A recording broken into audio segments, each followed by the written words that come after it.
banggaan lang, no? With that close proximity can lead to, disaster.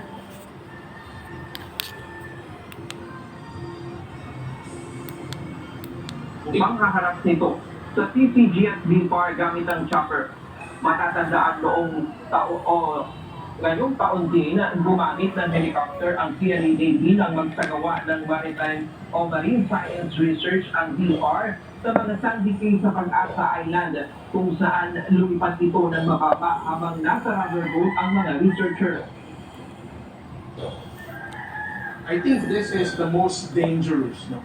Dahil ginawa nila ito while our personnel, together with some of our media friends, were actually on board the BFAR aircraft. And in terms of the level of dangerous act na ginawa nila, para sa akin, ito ang pinaka-delikado sa lahat. Nasa 40 minutong binubun